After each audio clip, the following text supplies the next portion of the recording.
Welcome to Canadian Justice. I'm Christine Van Gyn, and today I'm joined by two co authors of a book on healthcare choice in Canada. The book is a collection of essays about innovative policy solutions to improve Canada's failing healthcare system.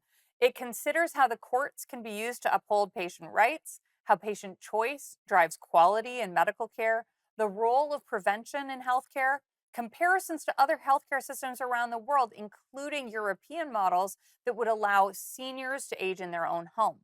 Healthcare is something of a sacred cow in Canada. We have a government monopoly system providing healthcare to patients, and many of our political leaders fear making any changes to that system. But change and innovation are necessary.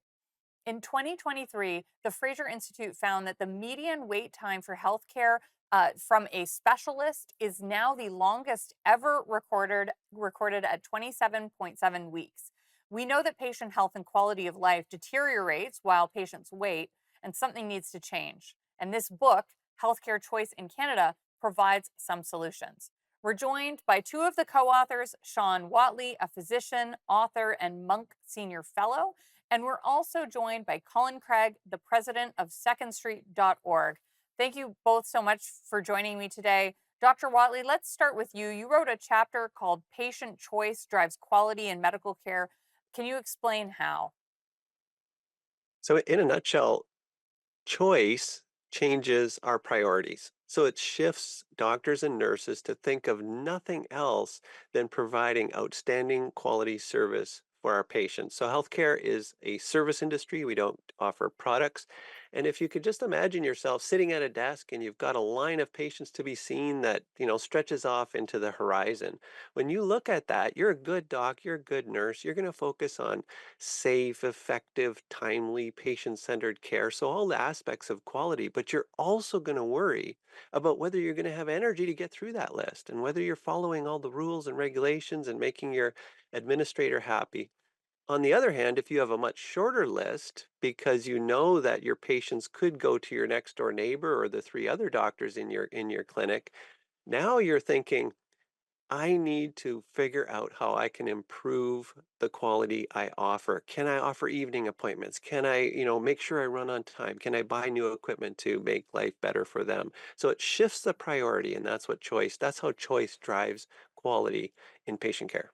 So, Colin, one of the things that's so strange to me is that the public seems to understand the importance of competition in almost every other field, that competition improves quality. So why do we not understand this in healthcare?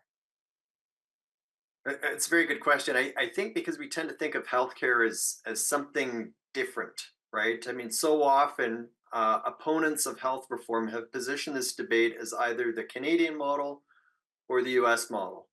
But anyone who has seen a world map, of course, knows there's nearly 200 other countries, many other developed nations, and many of those countries have universal healthcare systems.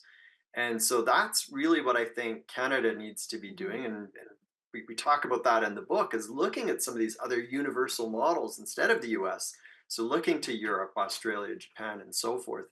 And usually what we find in those other countries is that they're performing better than Canada, but not only that, they do have elements of choice and competition. So you end up with better services overall for patients. So, Colin, you actually had two chapters in this book, but the Mhm. chapter and one of them was about the comparisons to the EU, but another chapter was called More Prevention to Ease Healthcare Demand in the First Place. And I thought that was like such a fascinating argument. Can you explain what you mean?